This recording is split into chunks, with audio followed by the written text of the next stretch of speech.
be the worst.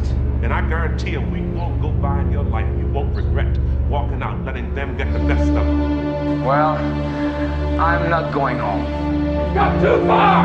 And I'm gonna stay right here and fight for this lost cause. A day may come when the courage of men fails, but it is not this day. The brain must be troubled here. This far, no farther. I'm not saying it's gonna be easy. You're gonna work harder than you ever worked before. But that's fine, we'll just get tougher with it. If a person grits his teeth and shows real determination, failure is not an option. That's how winning is done. Believe me when I say We can break this army here.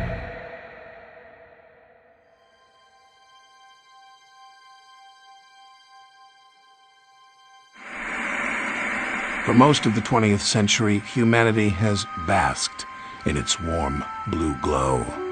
Day after day, night after night, it has been a constant companion and trusted resource, a portal to other times, places, and ideas. From the very beginning, there were detractors: the mothers, the fathers, the teachers, the clergy, the press, the Amish, each uttering the same familiar phrase. TV will rot your brain. Rot your brain. Absolutely. TV will rot your brain. TV will rot your brain. TV will rot your brain. Everybody knows. TV will rot your brain. Was it just a cliche? An old wives' tale? An urban myth? Was there any science to this claim?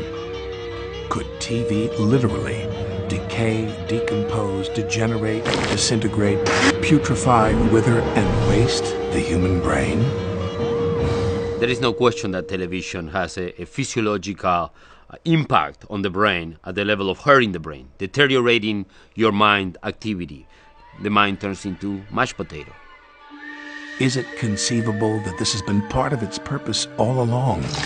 And if so, who was behind it? And perhaps more importantly, why?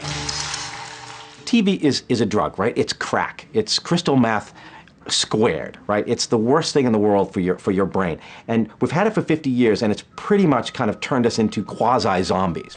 The question is, what for? Just to sell us products? I don't think so. There's something deeper in this project. Television as a plot to turn human gray matter into goo matter? On the surface, it seemed preposterous, the kind of far-flung conspiracy worthy of today's internet. But the clues were piling up long before, as far back as the very history of the medium itself. 3 television channels became 5. 5 became 13. 13 became 300. And finally, the birth of 24-hour cable TV. Hundreds of channels filled with relaxed standards programming. Around-the-clock TV paired with the perfect way to sleep in front of it. Could those flickering blue rays be tampering with brain tissue even as people slept? In 1977, Jerry Mander theorized on something called alpha waves, which is the type of brain activity induced onto the brain by television, and is the effect of emotionless mind. A mind that is turned passive to the point of total incapacity to think. Our children are going to grow up to be total mush-brained zombies. There's no hope for them. The content kept on coming and the channels kept growing. Many beamed directly from space, culminating in the phenomenon dubbed reality TV, a scriptless, plotless, pointless, thoughtless, relentless genre that dished up all the experiences humans missed while sitting on their couches. Their lives. And yet, no one cared. Why go to the exhausting effort of living a life when you could absorb one on TV? Unless, of course, it was all part of a vast conspiracy. Decades in the making. We've sort of submitted our judgment to the better judgment of television. Behind us is clearly a project of control and domination, which sooner or later will be revealed in the form of physical domination. Your parents were right, your teachers were right, even that creepy scoutmaster with the tight brown shorts was right. TV is slowly rotting your brain and turning it into a slimy, gooey, mushy blob of pudding, and there's nothing you can do about it. Once your brains are reduced to a cottage cheese like mush, we'll scoop them out with a melon bowler and gobble them right on up. Because we're aliens. That's kind of our thing. Could it be? Could every actor, director, producer, technician, boom mic operator, editor, makeup artist, PA, could everyone in this seemingly innocuous industry be playing a part in some sort of diabolical conspiracy? Absolutely. And there's nothing you can do about it. See? I just told you what was happening, and you're still watching TV. Amazing. Hulu.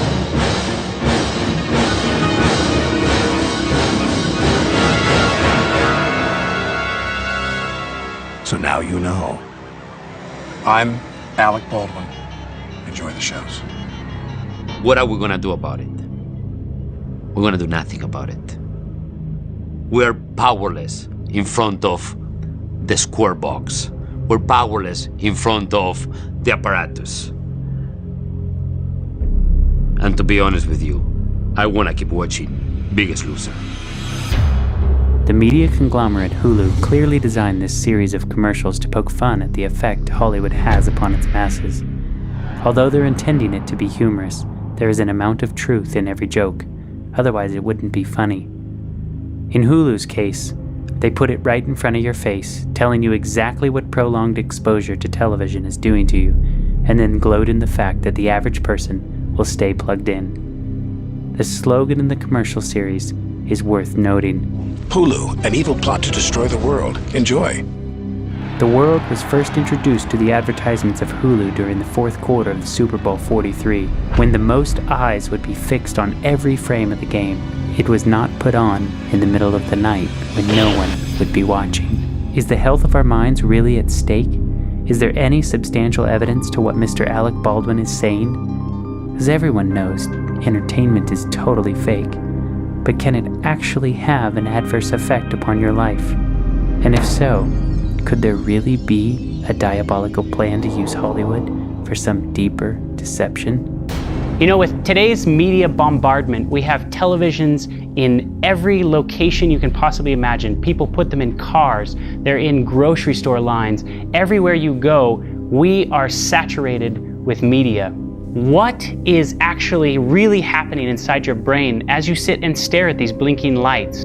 And moreover, is there some sort of diabolical plan to destroy the world using this media? Not everything you see on television is considered evil.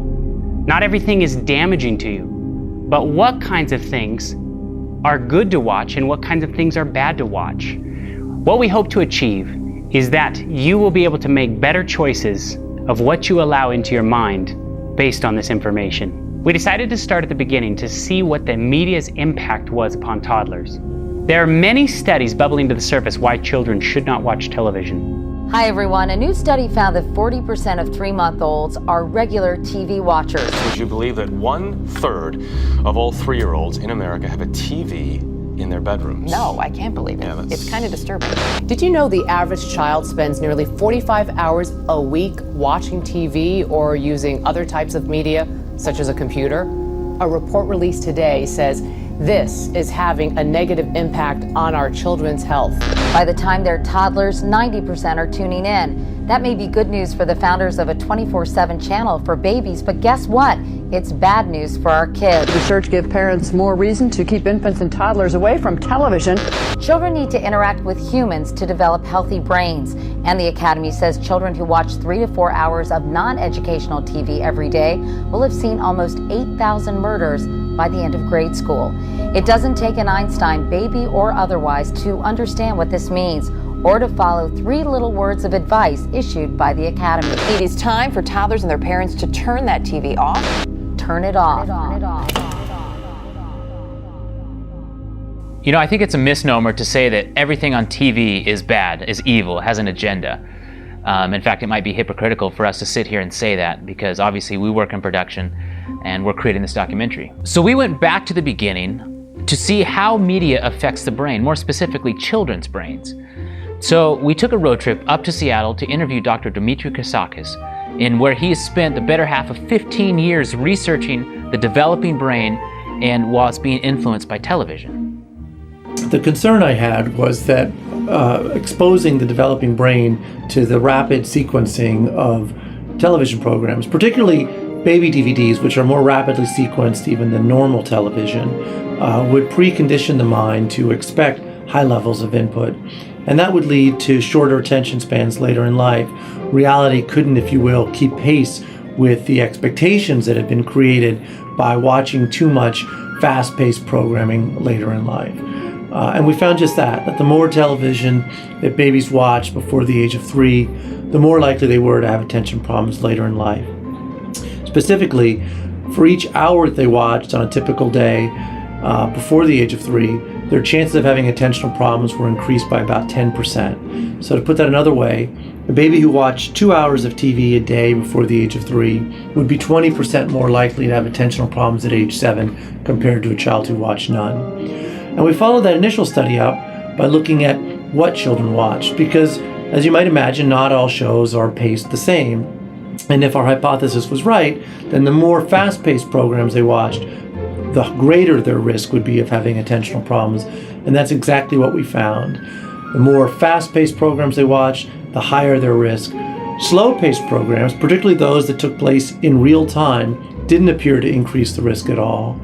So that was part of a series of early studies looking into what I call the overstimulation hypothesis, that you can overstimulate the developing brain. So our work has progressed now to developing a mouse model of this. And if you will, we have what in effect is mouse television, and we expose newborn mice to overstimulation. We have them watch television, which is to say we have lights flashing and sound piped into their cage for about 6 hours a day, starting at 10 days of life through their childhood. And then we test their cognitive and behavioral development. And then what we find is that the overstimulated mice have shorter attention spans, are greater risk takers, and have poorer cognitive development than the normally weird mice. Now, when we're talking about children and you're exposing, or children are exposed to this, what age range are we really talking about? I mean, is there a difference between, a 5-year-old, 6-year-old, or 7-year-old? In 1970, the average age at which children began to watch television regularly was 4 years of age. And today, it's closer to 4 months of age. And that rapid shift hasn't occurred so much over the last 40 years as it has over the last 15 years. There were no products that were aimed at children that young prior to about 15 years ago. So the advent of baby DVDs and all of their claims of making children smarter, more musical, more mathematical, have really successfully gotten parents to put their babies in front of the television. And because babies' brains are very much a work in progress, the effects of baby TV are very different than the effects of preschool television. And if we have a conversation about preschool television, you'll hear me say very, very different things. Because although I'm a firm believer that TV exposure before the age of 2 should really be minimized, after the age of 2, there are programs which, if used appropriately, don't pose any risk to children at all. In fact, have been shown in many studies to proffer benefit. At a TED conference, Dr. Christakis showed that not every media production that is labeled educational is necessarily beneficial. Which brings us to Baby Einstein. Now, many of you probably have not seen Baby Einstein, but I will show you a random 20-second clip from Baby Einstein Day on the Farm, and here it is.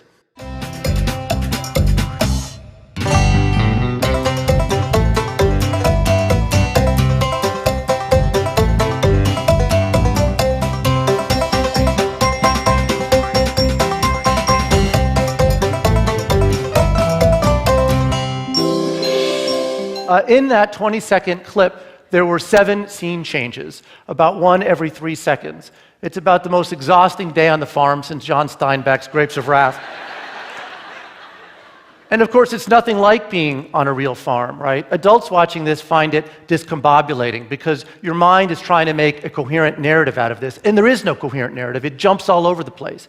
But babies aren't trying to make a coherent narrative out of it. They're not capable of doing that. It's all of that screen change, all of that stimulation that's keeping them actually engaged in the screen. So we've had for a while what we call the overstimulation hypothesis, which is that prolonged exposure to this rapid image change during this critical window of brain development would precondition the mind to expect high levels of input. And that would lead to inattention in later life. So you watch enough Baby Einstein Day on the Farm as a baby, and when you go to a farm as a school-aged child, it's boring. It's too slow. How come there's no sheep suddenly popping into my face? How come there's no marionette going back and forth? Why do I have to walk from here to there? That's the general idea, that you're conditioning the mind to that reality, which doesn't actually exist. Is there a danger to exposing the mind to realities that don't really exist? If you just observe a small child at play, you'll notice that they're very active in their play. They're very animated. When you take that same child and you place them in front of the television, that activity stops. The same thing takes place in the mind. Parts of the mind simply stop. Watching television is a passive activity. You're not interacting with what you're seeing. A child's mind, to develop properly, needs to interact with the world around them, needs to interact with people especially. When you're born with billions of brain cells and trillions of connections can be made. By the age of 3, you have twice as many synapses as you do as an adult. I mean, think about it. Kids are constantly learning. They're interacting with their environment, and this is what's needed for proper brain development. The pathways haven't been formed yet. And as these pathways formed, as the child interacts with the world around them, interacts with the people around them, each time a neuron fires, there's a protein sheath that's laid down over the axon of the neuron. The myelinating of the neurons in the mind strengthens those neurons and strengthens those pathways. Between the ages of 6 and 7, there's an enzyme that's released into the brain that dissolves all poorly myelinated pathways. So any neuron that hasn't been used or hasn't been formed into a pathway and doesn't have a thick myelin sheath, it's dissolved, it's pruned, as it were. When you place children in front of television, there's no interaction, there's no real life movement or anything with what they're actually seeing. This situation has caused the American Pediatrics Association to recommend that children under the age of 2 should never be exposed to television. France has even taken it a bit further and said any child under the age of 3 should not be exposed to television, and has made it illegal to produce programming geared towards that age group. So what happens when you're an adult? When you're watching television, you're essentially staring at a blinking light, much like the mice in Christakis' experiment. If you've ever experienced a mind fog after watching television, you're not alone. The brain has 4 modes that it operates in, 4 brainwave patterns. Delta is when you're deep asleep, theta is when you're in light sleep, alpha is awake but relaxed. It's the mode of thinking that you are in when you're in the most heightened state of suggestibility. And then there's beta, the highest functioning mode, like when you're reading a book or you're having a very stimulating conversation. In 1969, Herbert Krugman did a study where he found that in less than 60 seconds, the human brain switched from beta brainwave patterns, those exhibited during logical thought, to alpha brainwave patterns. Alpha is not a bad brainwave pattern to be in, but when you're in that brainwave pattern a lot of the time, and if you look at the averages of how much people are watching television, this just leaves the mind unfocused and unable to concentrate. Researchers have said that watching television is similar to staring at a blank wall for several hours. Robert Kuby did a study which appeared in Scientific America in 2002. Looking at how people experienced television in the flow of their everyday life. And we used a beeper technology where we would beep people at intervals, and they would write down what they were doing, how they were feeling, and so on. And I was able to look at this stuff, and I was able to show and demonstrate like what kinds of days people experienced when they would watch more at night. And the answer to that was they felt not very good at work. They had a really bad day at work. I found that people who didn't have a good tolerance for what I called unstructured time watched more TV. And I would say this is probably true for use of the internet too. If you don't feel comfortable with yourself and you need to fill up that time when you're by yourself, and you don't have anything else to do, then what are you going to do? You're going to gravitate to the easiest, most inexpensive medium that was ever invented, which is virtually free, television, and fill up your mind with something else. So it's a kind of form of escapism. The effects of television on the mind are probably one of the most studied aspects of our society. And one of the things that takes place in the mind is that the frontal lobe is being bypassed. Within minutes of sitting down and watching television, the frontal lobe activity simply goes almost to nothing. The frontal lobe of the brain is the seat of spirituality, morality, and the will. It's actually the analytical portion of our brain, and it's actually the decision maker. And so it's a crucial aspect in regards to our future success and happiness, is how well our frontal lobe is functioning. And unfortunately, entertainment television suppresses the frontal lobe of the brain. Actually, in about 90 seconds of viewing it, the frontal lobe circulation begins to go down, and it actually has an adverse effect. And the interesting thing is, people watch entertainment television often due to the fact that they feel a little depressed or anxious, and it kind of calms them. But in reality, it's a very short-term fix, and it's going to complicate things in the long run. Of course, I'm most known for the one who treats depression and anxiety. In fact, we treat the most severe forms of depression and anxiety. And what we have found is virtually every depressed patient will have about a 40% decrease in circulation and activity of the frontal lobe of the brain. And so we're trying to enhance the frontal lobe. And so, unfortunately, a lot of these gadgets that produce this overstimulation, they can be fun for the short term. But, there's more fun things to do than ever before in human history, but yet we have more depression than ever before in human history, more anxiety. Mental health problems are skyrocketing throughout the world. And the entertainment medium is one of the primary reasons why this is occurring. Studies will clearly demonstrate that when you go to entertainment as a way to either get fun and it becomes a habitual process, the risk of depression and anxiety will more than double. So we decided to drive down to LA and to talk to a top neurologist and find out really what's happening with the frontal lobe when we watch television. Well, each hemisphere has a prefrontal cortex, and it is, depending on how you measure it, 30 to 33% of the human neocortex. It has many functions which are often discussed in terms of cognition as executive abilities. I like to summarize it by having a role that you'd expect from a chief executive officer of a corporation, making strategic decisions, monitoring the performance of those activities, making corrections en route, and so on.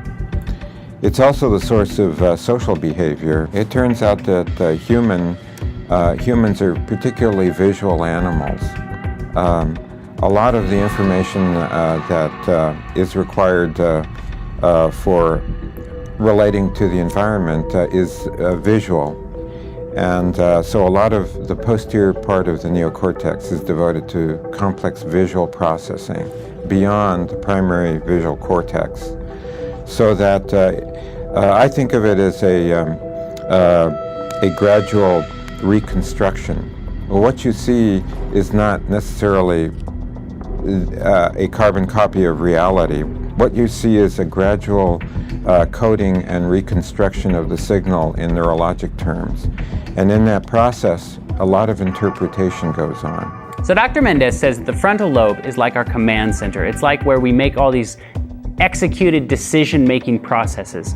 That our perception of reality is based upon what we basically take in through our visual cortex. Now, question, could you change someone's reality based on what you give them visually to watch? Dr. Michael Rich, a media expert from Boston's Children's Hospital, wrote an article about what happens in your brain when you sit down and you watch a 3D movie, and here's what he says.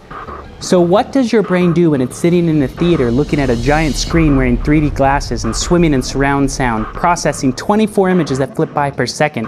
Your brain dutifully processes those stimuli and does little else.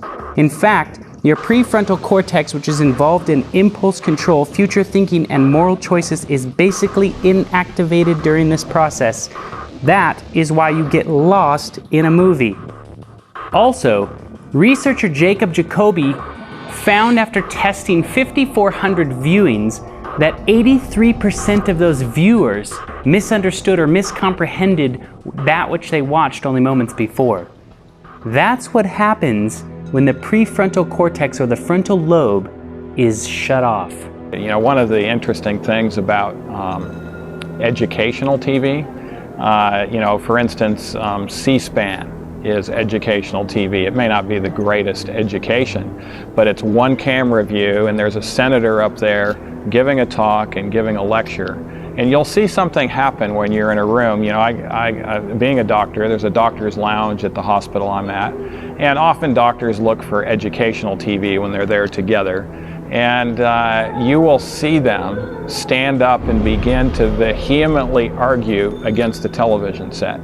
Because they'll say, you know what, he left this out. He left that out. He's not mentioning this. This is a very biased presentation. You will never see anyone argue with their television set when entertainment television is going on. You will see them actually just sitting there, accepting all this, maybe laughing or crying, but they're not going to argue with the set because they don't have the ability. They may vehemently disagree with what's going on that program, but they have no ability to actually bring forward that disagreement and start to logically go through the arguments in their mind because of the suppression of the frontal lobe of their brain. Furthermore, research has shown that the limbic system cannot tell the difference between something that is real and not real. That's a job for the frontal lobes or the prefrontal cortex, which is virtually shut off, remember? So what happens is your limbic system then reacts to television or a movie as if it's real. It releases the appropriate hormones of the fight or flight system in conjunction with the stresses that it places upon the body.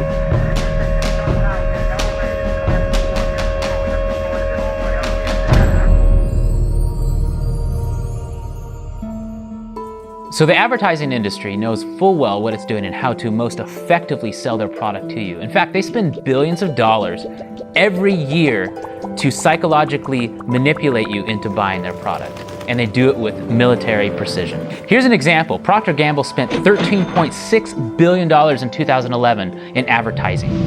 And L'Oreal spent almost $5 billion. And General Motors topped it off with $3.5 billion. So if you think about it, if we're not truly affected by what we watch or hear, these companies wouldn't spend billions of dollars. Just to give you an idea of how much money this really is, LA Times in 2008 wrote an article on how to solve world hunger. Within this article, they wrote that the price of hunger was estimated at $30 billion per year to solve the world hunger problem. TV advertising works. It works really well, and we're spending millions of dollars on it to promote, ironically, an online brand. But advertising is not all just about money. They're there to sell you a set of ideas with those products. You see, marketers understand something. They understand that the key to marketing is your emotional attachment. For us, the art of marketing is about creating emotional responses. And I mean, that's the whole idea of art, right? It's why you go to a museum. It's why art influences, inspires us.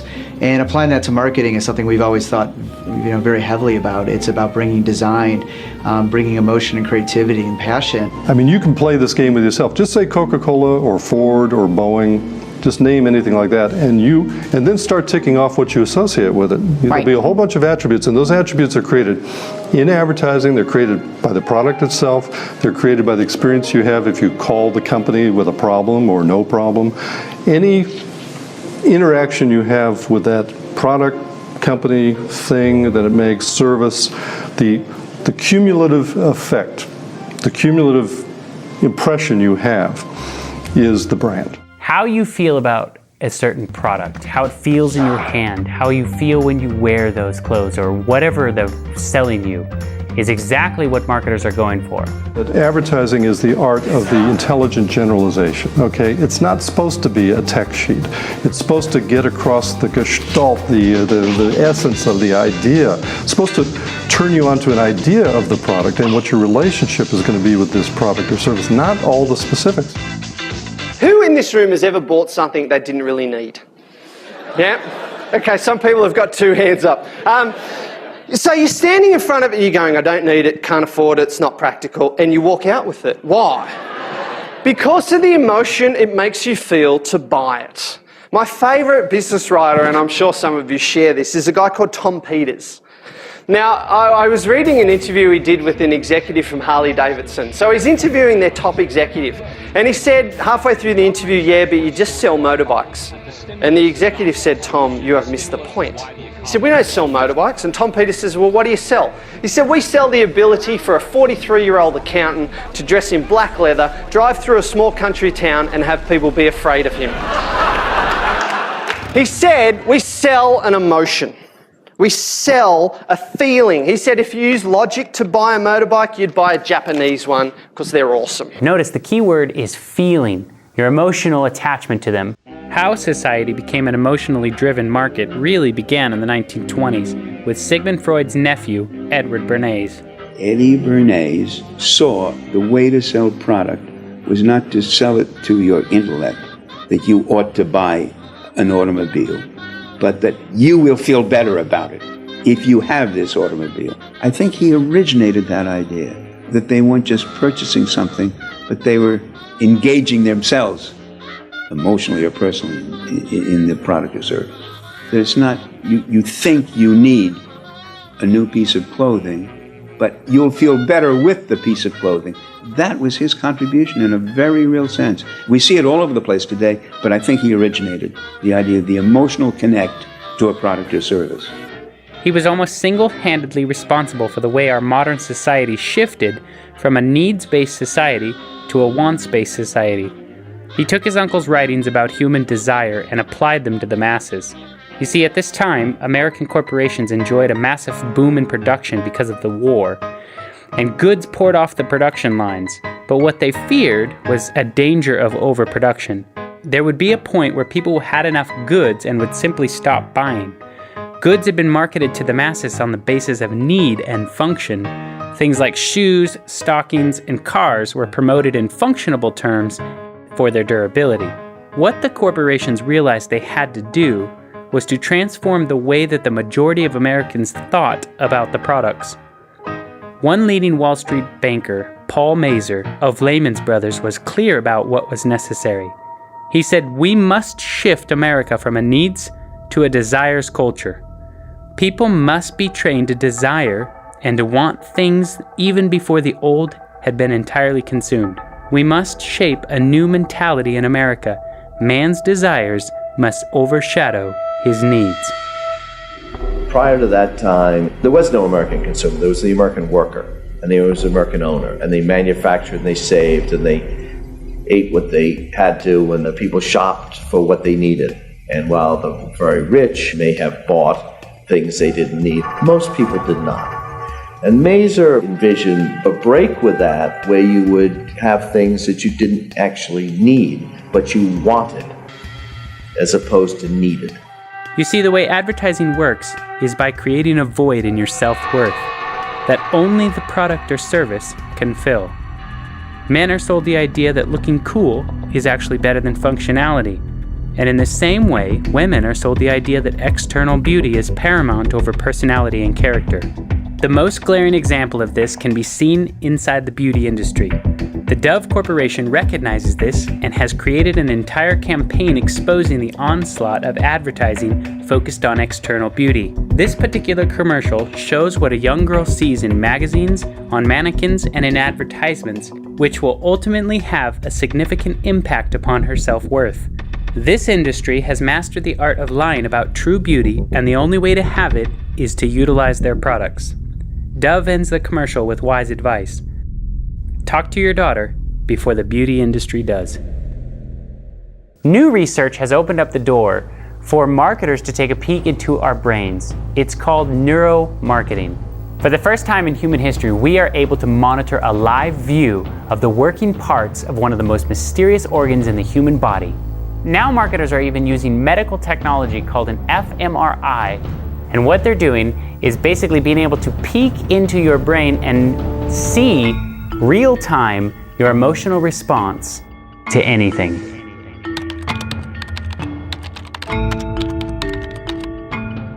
Canadian scientists are part of a great exploration, accessing parts of the brain never before reached, investigating what motivates behavior. In her first piece tonight, our health reporter Kelly Crow introduces us to a branch of advertising born out of this emerging research, one that is raising alarm bells. It's cutting-edge neuroscience at a shopping mall. How's that feel? Denham Drew has volunteered to let researchers watch his brain activity while he shops. They measure the electrical impulses on the surface of his brain and use computer software to translate those brain waves into emotional states.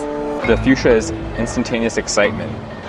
These eye-tracking goggles will record everything he looks at.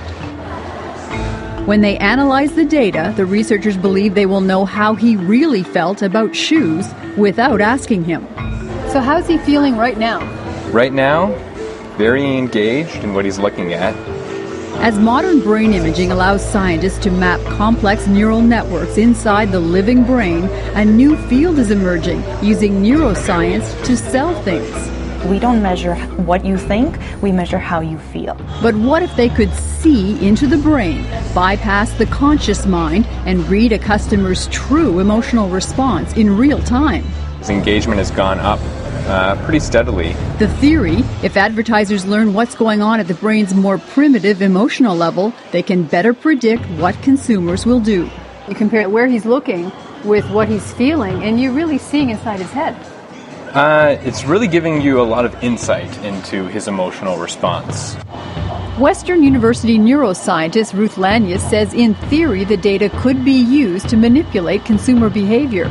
Of course you can influence the brain, right? And so an advertiser might be able to do this to an unsuspecting consumer? Possibly, yeah. Is that something we should be worried about?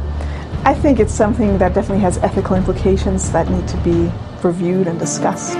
This is Taking Stock on Bloomberg. I'm Pim Fox. Smart marketers, as I said, they don't really guess about what consumers are doing. They use neuromarketers. I want to introduce Martin Lindstrom. He is the author of the new book, Biology, Truth and Lies About Why We Buy. I think with all my work, my previous 6 books, I sort of proven that we can go very far. We can use manipulation to an extent where really the consumers sometimes do not have a fair chance to survive.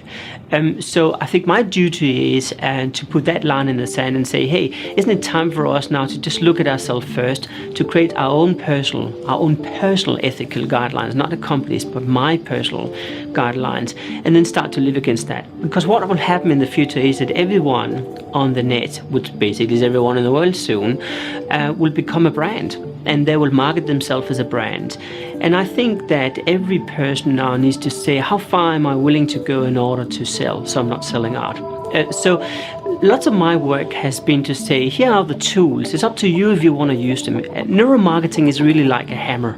You can use that to hammer a nail into the wall and hang up a beautiful painting. Or you can use it to hammer someone in the head, which is not that good. So I'm really giving people the chance to use the hammer. Then I'm, in my last book, talking a lot about how far some companies are going, which in my opinion going far too far, if you could say that.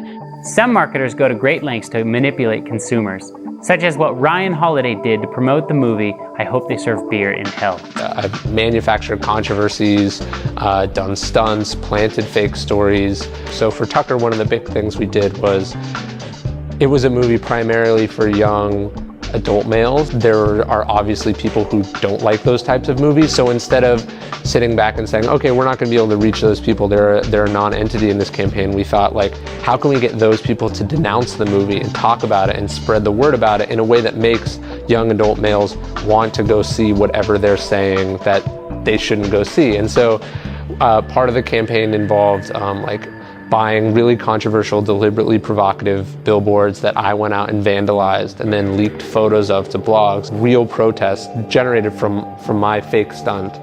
to the degree of which the Washington Post and Chicago Tribune both wrote editorials denouncing the movie. The city of Chicago banned our advertisements. Manipulation is a common tool for advertisers, but it's not the only trick that they use. Television commercials are not only key to the success of those products or services, but they're also highly entertaining. Understanding how television commercials work isn't terribly complicated, but if you look very closely, you can start to see some of these tricks that marketers use to sell you their products. Take, for instance, the absurd. Like in this Amico Auto Insurance Company. There's obviously no room for that many people to fit into that car, but what they're telling you... choose a car that didn't fit your needs. Turn on the car. Where's Liam? ...is that if you choose any other insurance company, you are almost as absurd as trying to fit that many people in the car. The testimonial. Every day, thousands of people are choosing Advil. Here's one story. My name is Blaine. I use it, therefore you should use it. Then there's the fantasy. If you have this product, your dream will come true. You'll be the guy that gets the girl.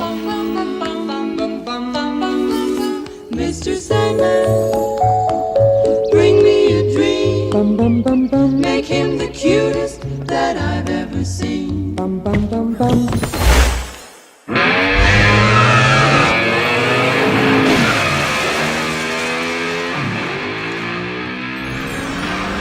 One of the most common tricks that they use is sex and humor.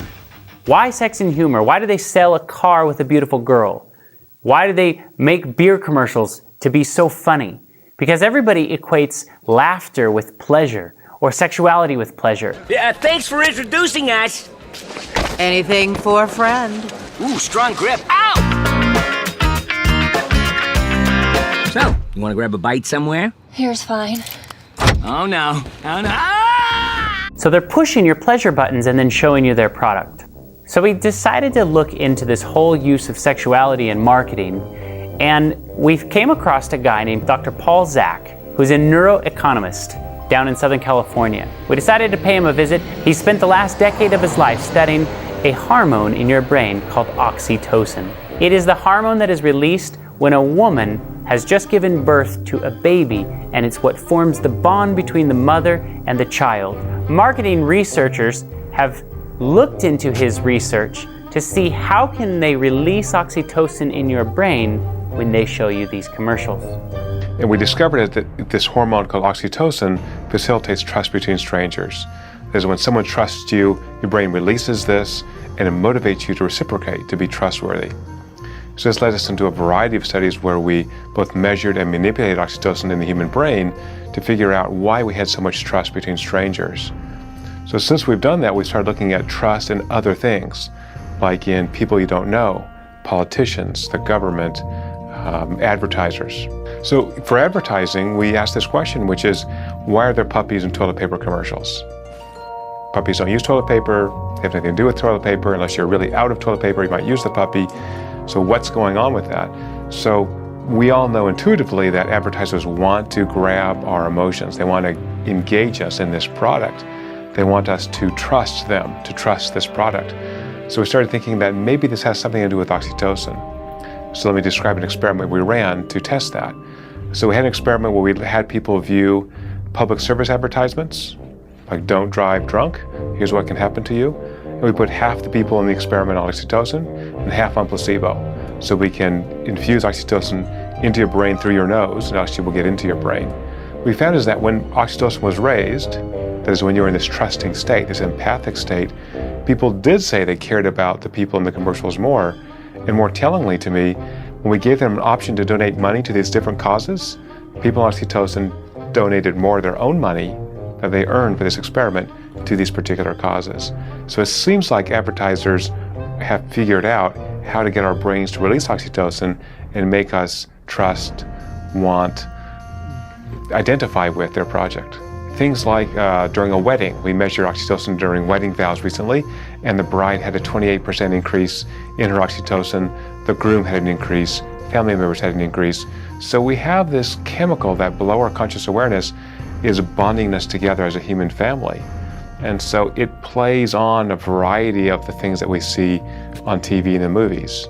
So an example of that is we developed a 100-second video of a father and his son who's 4 years old who has terminal brain cancer. And this video is extraordinarily compelling. If you don't cry when you see it, you're not a human being. We found a 47% increase on average in oxytocin levels for people who would just watch that movie. And then we gave them an option to earn some money. And they could earn money either by keeping it for themselves or by offering it to another person to share it with them. And people who are empathically engaged, who had high oxytocin, in fact shared much more money with a stranger. So all of a sudden, in a real tangible way, once we are engaged by this chemical, we are reaching out, and we're reaching out with our wallets. It's common knowledge that people are able to memorize things better by the use of music. That's why young preschoolers are encouraged to learn their ABCs by singing a song. At the end of a lot of these commercials, you hear a ding or a dong. You are now free to move about the country. They use little songs and jingles to get you to remember their products. Television commercials have mastered the art of hypnotic induction. And there's all kinds of examples of them poking fun at the use of using hypnosis. Time to retrain your brain. Retrain your brain. Retrain your brain. Phones you want. Get 1 or 8. 4GLT. Unlimited time. It's time to switch to Virgin Mobile. Virgin Mobile. So we decided to go and visit a couple clinical hypnotherapists and see what happens inside your brain while being hypnotized. Is a real simplistic form of what NLP is, what hypnosis is. Initially, hypnosis was called monoideism by James Braid, which means one idea. Get it down to one idea so you have leverage. And that's what we're doing. We'll find out these anchor points with people, whether it's the feeling that we can change or it's the images in your head. Same thing with NLP. You basically learn about how the senses take in information, which they do, all 5 senses take information, and then we do a process that's called distorting, deleting, and generalizing that information. So what we see is actually what our brain is interpreting in the back of our head, in our cortex, visual cortex, and that shifts and changes. George Miller back in the 50s did some testing with how much information we can take in consciously and hold at one time. And I'll give you a guess, a phone number is approximately the digits. They call it 7 plus or minus 2 bits of information that you can hold on to at one time. So if you start going into a telephone number, but then going into the area code, sometimes you'll stutter a little bit because you've got now new bits of information. People say it varies. But then the unconscious mind, the part that takes care of if you get a cut, that you don't have to think about, it heals up by itself, that grows hair, that grows fingernails, that blinks your eyes, that gets you to swallow. Those are all unconscious processes. So there's something taking in millions, if not billions of bits of information and making them into information to make your body move, to make it breathe, to heal, to put you to sleep. Try to stay awake too long. Sooner or later, your body's gonna take over and make you go to sleep. Try not to swallow for too long. Your body's gonna make you swallow. So we have a conscious crossover where we can adjust these things and play with them, but ultimately, because of safety and us staying alive and our body wanting us to stay alive, these other safety factors take over, even though we want to do it. So what they'll do with hypnosis, and this is where people become susceptible to it, is they'll overwhelm you with information. So you look at a commercial and you see all this information that comes all in at one time. And you see this goofy stuff and you go like, what is going on there? So what you've just done now is go into a questioning part of your mind. You've got a ton of new information and you're trying to figure out what it is. So they want to get you into an emotion. You think about the commercial. Does the commercial get you an emotion? Not really. They rely on the TV show to get you into the emotion. The cliffhanger, they go right to break. And you go, oh, wow, I can't wait. This is going to be over. The commercial comes on. You're in state. Pavlov's dog, remember, ringing the bell, the dog salivating. And then all of a sudden, they got this new information that comes in. And the information is meant to get you into using that state that you're now in, that curiosity, that cliffhanger, that anxiety, so to speak, of what's going to happen next, and associate their product with it. So it's an easy thing to slip into trance. People do it on their own lots of times. Like if they're driving a route that's real routine for them to do, easy time to go into trance. Or even more so if they're listening to music, like very rhythmic music, like rap music, which is actually almost dangerous to listen to for our young people because of the messages in it, and it's repeated in a hypnotic rhythm. Which brings me to the use of rap music in commercials. They mention me when they discussing what's next, cause it's all about the roundabouts. We getting the dough for show. We're moving on up. We're chromed up. The all-wheel drive Suzuki Kizashi. Upgrade your ride. It's also known as one of the most hypnotic forms of music and is used as background music to a lot of different commercials. The same thing applies to very rhythmic techno music. Remember, laughter releases endorphins and you think pleasurably about their product. Is that my wedding dress? It could be. Even this wanting system, even the kind of MTV quick cut movies or films are done on like for commercials now, that's really attention getting for the brain. It's just hard to look away. So all those techniques are using brain science essentially to suck you in. You look at commercials, you look at MTV, and the music videos, they're going 100 miles an hour. You can't get that. But let's go back to 7 ± 2. You can't get it consciously, but you got it unconsciously, especially through the eyes. The ears have a certain range you can't really get past, and the mechanical part of the ears don't let in. That's one of the things where they said subliminal stuff, subliminal audios. They're using this. If the mechanism can't hear it, it can't hear it, but visually, you can see a lot. And the amount of information that's out there that gets in that we're not aware of, foreground and background. It's rewarding. So your brain is set up so that new information is encoded as a reward, because new information might be valuable to you. More resources here, more mates here, fresh water. So you get information flow, you got to pay attention to that. So, we're acutely attuned to new information. So commercials are set up as new information. And they do provide some information, right? It's just not unbiased information. Yeah, well, you got the Super Bowl. I mean, you think about the Super Bowl, they're paying how much? $3.8 million, maybe more, for a commercial. So people are in a state. A lot of people are betting money. They're gambling. We're not only just getting into emotions, we're going into the thinking centers of the brain. When you get into that anxiety and that you're running that, you get into the lower parts, the reptilian or the mammalian, the squirrel brain as they call it. You're not into the higher cortex making decisions. So that's the game that we're playing with advertisers. That's the game we're playing with television, is to get people into and keep them into the lower brain centers because they're much more easily controlled. If you're measuring brain waves, the alpha state, we're in beta right now, the alpha state, which is what you want, well, you're not in a trance in any of those other last two states, only in alpha. I'm not aware of anyone who can't be hypnotized. If you do your own, put yourself in trance, then anybody can be in trance. There are people who are more reluctant to be directed into trance, what some people will call resistant, and therefore unhypnotizable, but I'm not aware of anyone who's unhypnotizable. I've never read about anyone being unhypnotizable. That the skill often lies in the language used to hypnotize the person, permitting them to allow it to happen. Because I say, all hypnosis is self-hypnosis, whether I'm directing it or you're doing it to yourself. Just in what I witness on TV and magazines and products that you purchase, there's advertising on all of it. The language is structured such that it encourages you to buy. So it's very powerful stuff because the language is much more subliminal and people aren't paying attention to what they're hearing in the ad because they're just so caught up in the visuals. But if you listen carefully to the language used, it's very action-inducing language. We'll take 2 chicken pot pies. If you're not going to go out and get it right now at 11 o'clock at night, you will tomorrow for lunch, or at least for dinner the next day, or sometime this week. You're going to Carl's Jr. or Kentucky Fried Chicken because of the way it's spoken about and presented.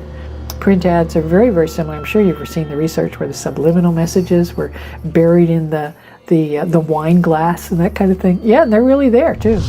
So people don't realize that they're picking that up, but neurologically they are picking it up. So there's great debate on subliminal advertising and if it actually works. I was actually shocked at the research that's been done and the investigation that's been done, how effective it really is. In fact, it's highlighted quite extensively in the book Biology by the author Martin Lindstrom. Subliminal advertising. Everyone maybe thinks that is over and done with. It's been banned. True? No, not true. Invented in 1956, it was banned across the world in 1957. Guess what? No one dared to touch it, except me, of course, because that's what we did in biology. We basically decided to scan people's brains as they're exposed to subliminal advertising. One of the companies in the world which are best at doing that is companies within the tobacco industry. It's been banned for 20 years to advertise for it, yet still the sales is going up around the world. And what we learned is it is incredibly powerful. One example is, for example, we took a billboard and we put a cowboy on the billboard. No brand name next to it. Then we had the same billboard this time with a brand name on, and you can guess which brand it is. We had 600 smokers passing by. We scanned their brains. Guess what? The billboard without the logo were double as powerful as the one with the logo. And that's the first time ever we're proving that subliminal advertising actually works. So in his book, Lindstrom writes about this experiment they did where they hooked people up to the fMRI machine, and then they let them view anti-smoking commercials. And what they found was the people that watched the anti-smoking commercials, their desire actually increased to actually want to smoke. People are actually using hypnosis now to quit smoking. Well, now to something else that to many may seem too good to be true. A one-time 2-hour therapy session that enables you to quit smoking for good. It involves a type of hypnotism, but it's not what you might think. What they're doing is they're taking a negative emotion and they're attaching it to your subconscious. The science on how you attach a negative emotion to an action is through hypnosis through language, or NLP, Neuro-Linguistic Programming. Well, the best way to describe NLP is to, first of all, define the language. The N stands for neuro, which is the neurological way that you take in information through your 5 senses. So that comes in through your neurology, goes into your brain, and the way you get that back out again is the L part of NLP, which is the linguistics. And the linguistics are the language. So all of us have a way of talking about what's going on inside of us. And then the P part stands for programming. And basically it goes back to like Pavlov with the dogs, stimulus and response, but very crafty ways of doing stimulus and response. You know, we think of a noise and then a stimulus and then the response, the dog salivating. Darren Brown is a master of hypnosis and NLP. He has made countless videos for entertainment purposes on how he's used those techniques to get people to do what he wants them to do. So in this example, Darren Brown convinces actor Simon Pegg to take a different gift than he originally wanted through the use of NLP. Excellent. So, we spoke on the phone a few days ago. Yes. And I asked you to write down something you'd like for your birthday. Yes. I also asked you to sign the back of it when I spoke to you and gave you these instructions so that basically when you brought it with you today, which I hope you have done, you know that no one's going to steam it open or switch it or do anything with it. Absolutely. All kept secret? Very much so. Excellent. All right. Well, I have bought you a present. Now, don't get overexcited. It is in the big box behind you. Right. Right? It may be a small present in a big box. Right. Or it may be a big present in a big box. Okay. The size of the box will not necessarily give you any clues. Sure. All right. When you walk into a shop and you see something that you know you have to have, what is that feeling like? Describe it for me. I guess it's quite sort of sudden, and you sort of you have a definite positivity about it, and often you'll go away and see other things, but then you come back to the thing you saw first, and it's like, you know. Well, just take that feeling and just sort of amplify it a bit for me, because it is a really good feeling. It's important to understand that feeling of positivity that you describe. Okay. And also nice to meet you, and thank you for coming on the show. Let me explain to you how I buy gifts or presents for people, all right? And this is the best way to handle, bar none, the problem of, you know, what to settle for when you're going to buy gifts for somebody that's a little bit difficult to buy for, all right? Now, what I do is rather than recycle the same sort of 2 tired bottles of wine or box of chocolates, which are no fun to receive, I go out and I buy anything, and then I make that person fall in love with it, all right, by creating a strong feeling of desire for that object. Does that make sense? Yeah. And it absolutely works. They get all sort of pumped up, you know, they get that feeling of that positivity you were describing, they beam excitement for it. And, you know, it's a win-win thing, because they get a present that they love, and, you know, I get rid of some stuff out the back of my kitchen cupboard or whatever. What I want you to really understand about this is that that feeling is so strong, can be so extreme, that it can replace the memory of what they actually wanted. So even though 2 days before they may have said, I want X, whatever that is, you know, like a really nice car, like a BM or an Xbox or something like that, something they really wanted, suddenly now they think they always wanted what I got them. Does that make sense? Yes. Yeah. Yes. Excellent. Cool. Good. So, you can have anything you like. What's your dream present? The BMX bike. A BMX bike? That'd be fantastic. NLP is so effective in the fact that it can change someone's mind just by using certain keywords and physical gestures. Are you sure? If you think back, are you sure you're right? BMX bike is what you want. That absolutely feels right, doesn't it, when you think about what you want? Yeah, absolutely, because that's what I wrote down, and yeah, that's why I'm so flabbergasted that it's there. Take it out, have a look. No one's touched this, have they? Where's it been? Where's it been since you wrote it? It's been in my wallet. In your wallet? Go on, have a look. No, even. I'm shaking. Let's just have a look at the back. You signed your name across it. This is the date and the time? It was 1:10 on Saturday. 1:10 last Saturday, okay. But genuinely, no one's touched this since you wrote it? No, because I signed it over here so you couldn't do it. Let's just have a look.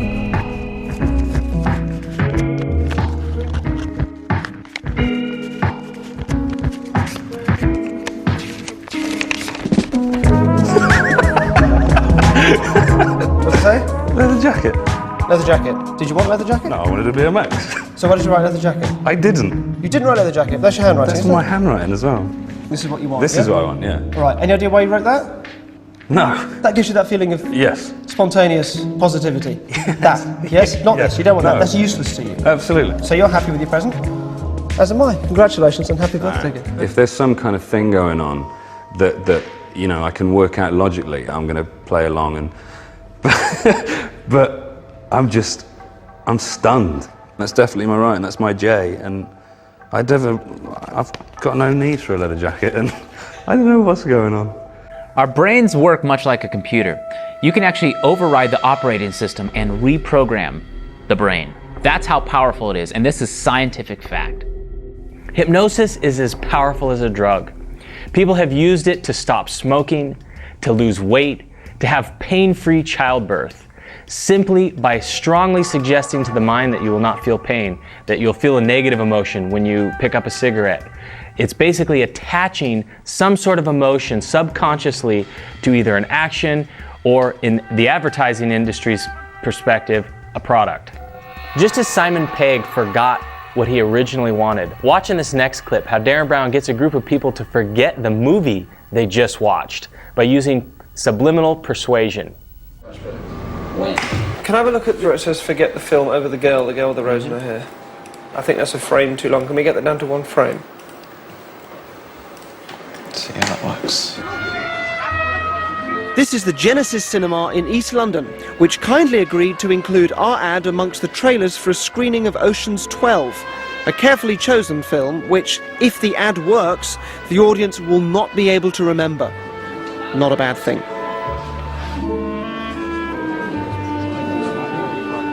For legal reasons, patrons were told that some filming would happen, but our cameras were hidden in dark corners and people had no idea of the experiment.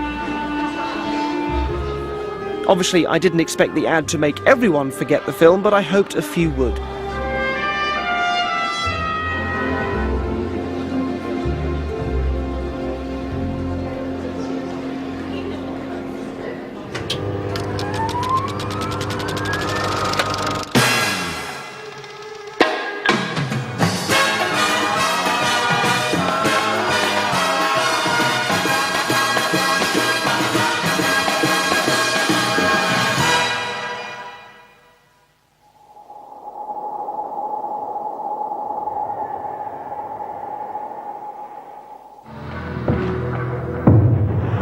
I know what's happened. I just can't think of when. Our cinema audience has now watched the film after absorbing my special ad. We stopped them on their way out to see what they could remember. Why don't you tell me about the film you just saw?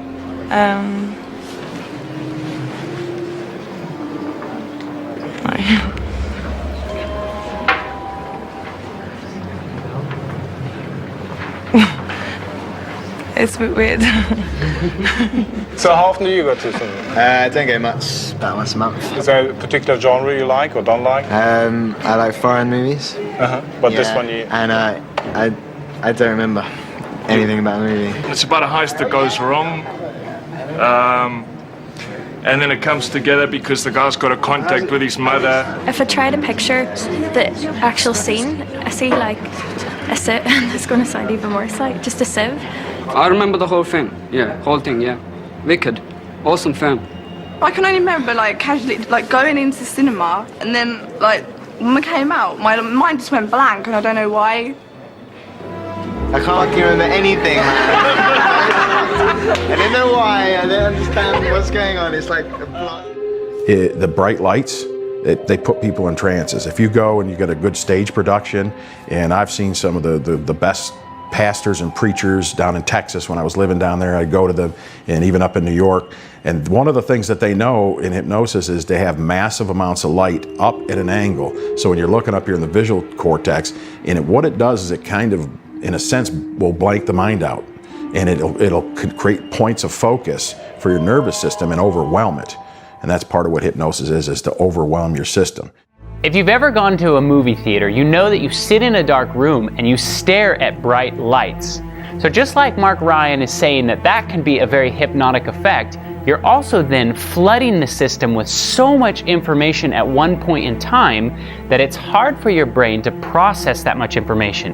Your brain's like a computer, like a processor. It can only process a certain amount of information at one given time.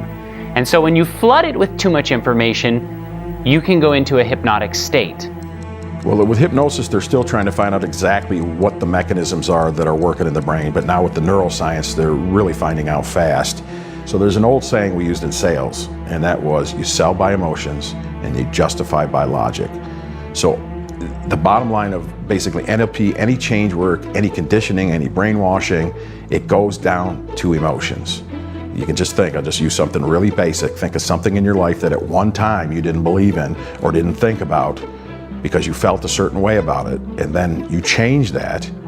Why was it? Because all of a sudden you got a different feeling, and that different feeling then started producing different pictures in your head, different internal dialogue, how you talk to yourself, and different feelings, and that together, enough of those forms a belief system, and that changes everything. Why do you cry at movies? You know it's fake, you know it's a fictional story, you know the actors are pros who are trained to, can't help it. I mean, not everyone cries in every movie, but you know, there are certainly scenes where you're just like, oh, or great artwork, right? You go in the Louvre and you see, you know, whatever, Mona Lisa or whatever it is, it's like so powerful and having this big emotional experience. We spoke to a group of college students who had all seen a particular movie called Fight Club. When we asked everyone in the room who had seen Fight Club, and this is at a Christian college, where in this movie do they speak about God, only one person in the whole entire room could answer the question. I want to ask a quick question. I have seen this movie probably 20 times, maybe more. This was one of my favorite films. How many people in this room have seen this movie? Look at how many hands just went up. Can somebody tell me in this movie where they speak about God? You got one person. What scene? Out of everyone in the room who has a religious belief, only one person could remember the scene where they actually spoke about God. And here's what was said. Our fathers were our models for God. If our fathers bailed, what does that tell you about God? No, I don't. Listen to me. You have to consider the possibility that God does not like you. He never wanted you. In all probability, he hates you. This is not the worst thing that can happen. It isn't. We don't need him. We are God's unwanted children. So be it. Listen, you can run water over your hand to make it worse, or look at me. Or you can use vinegar to neutralize the burn. Please let me have it, please. First, you have to give up. First, you have to know, not fear, know that someday you're gonna die. It's only after we've lost everything that we're free to do anything. So think about this. In a room full of Christian believers, you have a movie that speaks very negatively about God, but nobody could remember it. Why? Because remember, the moral command center is bypassed, it's shut off. When you watch a film, you are reacting off of your limbic system, your emotional system. And so much information is coming in that you're not consciously thinking about the information as it's going into your brain. So that's how a whole room full of Christians would miss something like that. Take, for instance, the movie Avatar. Notice, while watching the trailer of Avatar, this is a real-time fMRI study of the brain. Look at how the frontal lobe activity is virtually shut off, and most of the activity is off the visual cortex or the limbic system in the rear of the brain. Just like marketers are starting to use fMRI brain scans to sell you their products, Hollywood is using fMRI brain scans to make better and better films that have a better emotional response. Recently, neuromarketing has shifted into neurocinema. Hollywood executives have commissioned neuroscientist Stephen Kortz at the California Institute of Technology to improve movie trailers. Kortz is best known for his discovery in the areas of the brain that are specifically associated with human anticipation and pleasure. Director Peter Katz is using fMRI technology to get a greater emotional response from his audience. With neurocinema technology, filmmakers can now look inside your mind to make better movies. I'm Peter Katz. I'm a film producer. Studios rely on people to accurately fill out questionnaires after a test screening. The problem is, it's difficult to remember specific details of a film and what you felt about each scene. We will scan the brain of our test subject, Bridget. She's going to watch my horror film Popsicle inside a fMRI machine to measure her fear. Bridget will watch 2 scenes in a Siemens 3T MRI.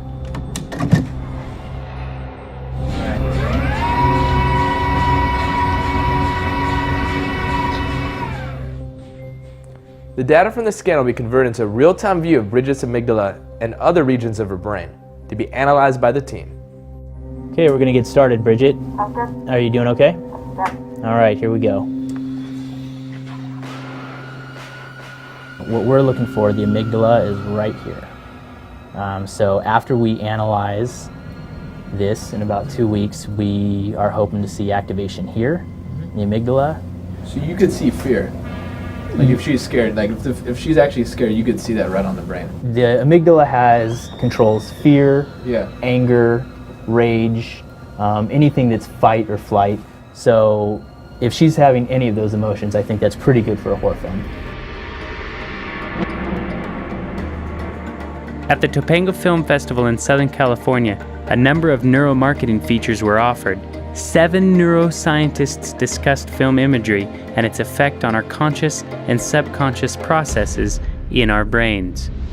Notice how everything is centered around your emotions. Remember what Mark Ryan said, if you want to do any change work, it's all centered around your emotions. Remember what the neuromarketer said, emotions is the key. Not only are filmmakers tracking what the brain is doing, but new technology has created an opportunity to see exactly what the eyes are looking at on the big screen. This has opened up the door for filmmakers to hide even more things in the background because they're tracking what you'll be looking at throughout the film. Imagine a day when people have this headset at home connected to an iPhone and are doing interesting things, not just getting their brains measured while watching advertising or content, but even do more interesting things, like if content can change based on how they feel. With all of this new technology that's coming out and this fMRI brain scan studies, Hollywood is talking about changing the frame rates because they want you to be more emotionally invested into the films. Well, we were able to monitor electrocardiogram, electroencephalogram, galvanic skin response, electromyogram, and mapped out how people responded physiologically to increases in frame rate. Right. It had nothing to do with content, performance, framing, directing, acting, anything. And we found out there was this perfect bell-shaped curve that just got better and better and better. People got more and more excited, up around 60, 66, 72 frames a second. Because when you get into an immersive experience like this, it's like you're in the movie, not looking at a movie. You become a participant in the movie like a theme park ride. Technology matters because it enables you, our valued customer, to live the dream that unfolds on this screen more intensely, exactly the way the director had in mind. Lately, we've seen some important new technologies emerge in cinema theaters, and today, we're about to take the next big step. Peter Jackson, James Cameron, and several other important filmmakers have decided to shoot their new projects in 48 frames per second. Now, what does this mean? Since the 1920s and still today, films are being projected at a speed of 24 frames per second. And that's perfect until the camera moves. see how the image during the movement is blurred. This is why director Peter Jackson decided to shoot his new epic movie, The Hobbit, in a much faster 48 frames per second. This creates a hyper-realistic film experience for the audience. But the idea of real in cinema, as in, because Pandora... It's meaningless now. Exactly. The idea of what's real.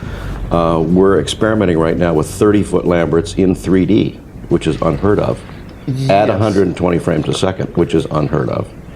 And the result is an experience that is so close to reality that it calls for a whole new cinematic language. Another trend that's happening is they're wanting to increase your experience at the theater. They came out with this whole new thing called D-Box seats. It is called D-Box, and it's set to cause quite a sensation. It's being tried out at a theater in Hollywood. D-Box will open for the public on April. One thing that surprised me was how much the seat felt more than just like a ride at Disney.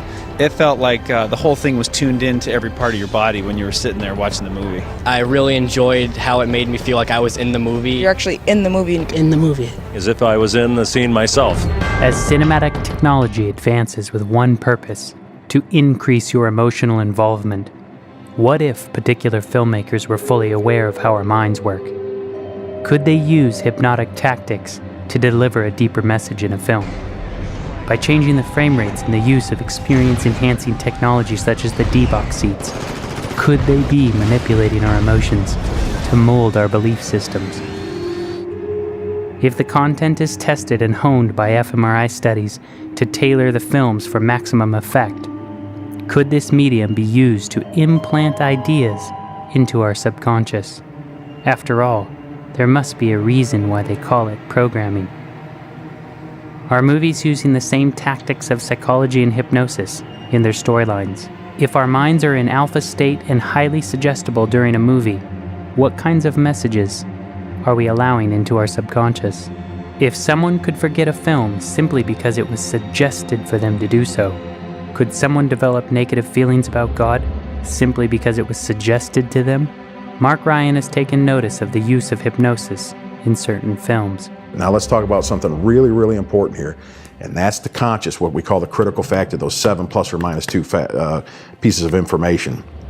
The critical factor is what you were taught as a child growing up when you said, don't run out into the road. You want them to stay in the driveway, look both ways before they go across the street.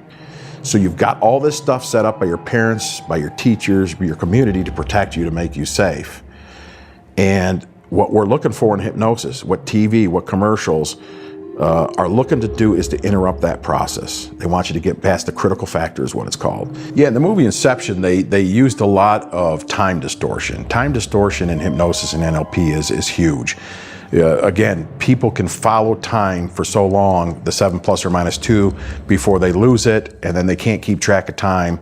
So back to television, back to the movies, when you start to have a belief change or you think it's a certain way and you say, hey, don't watch that or don't do that yourself, people go, nah.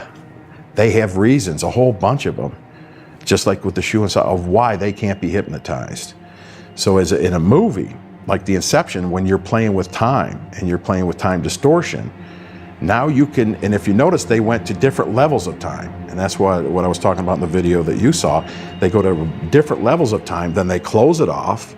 Now they got the cognitive dissonance, they get the memories. So they're not only taking the movie through it, they're taking you through it. I mean, I had to go back and search to remember about the old Chinese guy. I mean, you forget about him because they open a loop, they close a loop, they open another loop, multiple embedded loops. And then you'll have amnesia for them. So what you want to do as a hypnotherapist when you're doing it on the positive side is to get people into those trance. Open so many of them. Don't close them. You open them. You open them on one side. You start to tell a story. You don't finish a story. You go into another story. You start telling a story. You don't finish a story. You go into another story. And then when you get at the core, and the core of the Inception movie was what? They got this guy to go into the room with his father in a made-up scenario about what was going to happen to the father. So now if you engage the imagination at that point, that depth of trance, there's no critical factor there. There's nothing blocking from anything you can put in there. So if you could change people's feelings, that changes beliefs, that changes convictions. They'll do all kinds of different things, which the guy in the movie did. But what did they have to first do? The belief that held it, and that's why they had the psychologist there, the belief that held it together was that his father did something nasty to him as he was dying. I know you were disappointed. It couldn't be you. No. I was disappointed that you tried. But when they found out really he was doing something beautiful to him, what did he change? It was his emotions that changed. It was like, I got to look at it differently now. If you're in the deepest state of hypnosis during this scene, then what message could they be leaving into your subconscious? There are tons of Gnostic websites that herald this movie as a brilliant retelling of the Gnostic faith, an inverting of the Bible and making God evil and Satan good. Some of our other documentaries explain the Gnostic faith in more detail, but for now, let's consider what the whole Inception movie is all about. A thief who uses deception to help a young businessman realize something about his father that he never knew before. The Bible also speaks about a thief who used deception to suggest something about a father. The director Christopher Nolan gained his inspiration for this movie from Philip K. Dick, the father of postmodernism and Gnosticism in today's pop culture. If you just type Inception and Gnosticism into Google, it won't take long to see what religion this movie is really teaching. So let's just shut everything down and let's think about this logically. Look at how just by turning off these monitors in the background, how much less information your brain has had to process. A lot of people want to say that this is just entertainment and that it doesn't affect you. But after what you've just seen, it's really hard to say that. Just think about all the movies that you've ever seen that has the same elements of hypnosis that Mark Ryan has just described. Time distortion, goofy random images, multiply embedded storylines that intersect at some given point. Couple that with your heightened state of emotion and an alpha brainwave pattern, and it becomes a recipe for manipulating your subconscious. The films that you most like are the ones that you identify with. Why? Because you place yourself in those characters' shoes. What they experience, you vicariously experience. What they feel, you feel. What they believe, you believe. If your favorite heroes are fighting against God, guess what? You also might be fighting against God. Now that we see that science proves that entertainment actually does affect you, the entertainment that is coming out of Hollywood does have a profound effect upon your mind. Let's look at the big picture. Your frontal lobe is being bypassed. So you're not critically analyzing the information that's going into your brain. You're not compartmentalizing it anyway because you're only thinking with the right side of your brain. So the information is coming into your memory as one big chunk. If there's rapid sequencing and the frame rates are such, there's a hypnotic effect that's taking place. So you're in this heightened state of suggestibility. Even if you don't believe in God, you have to recognize that this thing is very powerful in terms of changing your mind, of implanting a memory, of ultimately affecting the way you behave and the way you act in the world. Is it possible that we are in the middle of a great war against good and evil? What if there is a war between God and Satan? So if these directors and if these writers have a belief system that is fighting against Christ, fighting against God, they could be using this technology to implant ideas, implant belief systems into people using a non-threatening way of entertainment. Let me give you a little inside information about God. He's an absentee landlord. Worship that? Never. Better to reign in hell than serve in heaven, is that it? Why not? If you could be either God's worst enemy or nothing, which would you choose? We're the middle children of history. We have no special purpose or place, and unless we get God's attention, we have no hope of damnation or redemption. Which is worse, hell or nothing? I absolutely believe in God. And I absolutely hate them. You ask me if I have a God complex? Let me tell you something. I am God. And what we see across the board is an attack on God, an attack on his character, and a promotion of the postmodern view of the relativity of right and wrong. I love the saying, by beholding, we become changed. And I really believe that. The more we behold these things around us, scientifically shows us that we will become changed. We will become more like what we view, what we listen to. That's why it's so important to be careful what you put into your mind. If you're watching various films that fight against God, or change the storyline to make you believe that God is evil or angry, that has a profound effect upon your belief system. So God speaks to us through our mind.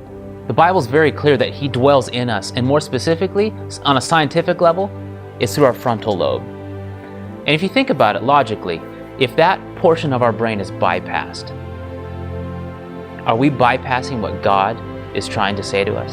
Are you letting Hollywood crowd out the voice of God? It would do us well to dwell on things that are pure and holy, that Paul penned in Philippians 4:8.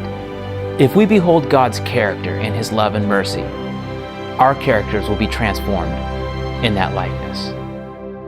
For most of the past century, society has been part of a grand experiment in entertainment and advertising. If pseudology is lying, considered as an art form, then think about the world's first lie. It transformed the individual's worldview and who they were, created in the image of God. It deceitfully gave a glimmer of a higher status, yet ultimately created a void. In the 1920s, when advertising shifted from meeting a customer's need by simply stating the product's facts and function, to selling products based on wants, desires, and an emotion, a lie was told to society. You are not complete, you are not beautiful enough, and you do not matter. What you own and how you look defines you. Martin Luther King dreamed of a day that the content of a character would define every individual. Yet advertising has effectively sold you a lie that possessions and appearance define your individual self-worth. Think about the entertainment industry. Instead of selling you a product, are they selling you a set of ideas or a worldview? Simply consider all of the programming that you've watched or are currently watching. What kind of picture is this painting into your character? Is it possible that the devil, the author of deception, has influenced, suggested, and guided some of the most popular stories to propagate his lies about God's character? Everyone knows the entertainment industry is one of the most influential businesses on the planet, and that it has the power to form or conform social attitudes, beliefs, and worldviews. Your entertainment choices today will, in fact, impact your life tomorrow.